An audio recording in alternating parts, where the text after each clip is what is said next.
there was a rich merchant who had 4 wives. He loved the 4th wife the most, and adorned her with rich robes and treated her to delicacies. He took great care of her and gave her nothing but the best. He also loved the 3rd wife very much. He's very proud of her and always wanted to show off her to his friends. However, the merchant is always in great fear that she might run away with some other man. He too loved his 2nd wife. She is a very considerate person, always patient, and in fact is the merchant's confidant. Whenever the merchant faced some problems, he always turned to his 2nd wife, and she would always help him out and tide him through difficult times. Now the merchant's 1st wife is a very loyal partner and has made great contributions in maintaining his wealth and business as well as taking care of the household. However, the merchant did not love the 1st wife, and although she loved him deeply, he hardly took notice of her. One day, the merchant fell ill. Before long, he knew that he was going to die soon. He thought of his luxurious life and told himself, "Now I have 4 wives with me, but when I die, I'll be alone. How lonely I'll be." Thus, he asked the 4th wife, "I love you most, endowed you with the finest clothing and showered great care over you. Now that I'm dying, will you follow me and keep me company?" "No way," replied the 4th wife, and she walked away without another word. The answer cut like a sharp knife right into the merchant's heart.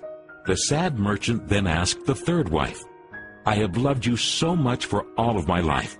Now that I'm dying, will you follow me and keep me company?" "No," replied the 3rd wife. "Life is so good over here. I'm going to remarry when you die." The merchant's heart sank and turned cold.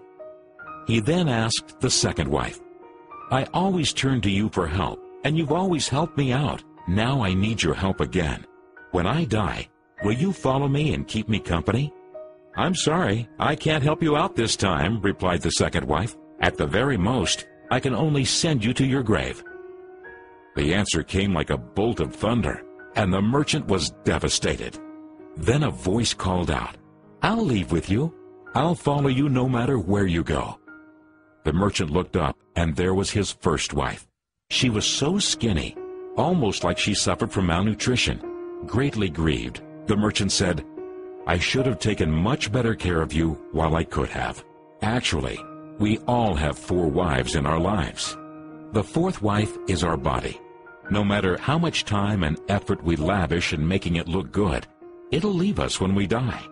Our 3rd wife? Our possessions, status, and wealth. When we die, they all go to others. The 2nd wife is our family and friends. No matter how close they had been there for us when we're alive, the furthest they can stay by us is up to the grave. The 1st wife is in fact our soul, often neglected in our pursuit of material, wealth, and sensual pleasure. Guess what? It is actually the only thing that follows us wherever we go.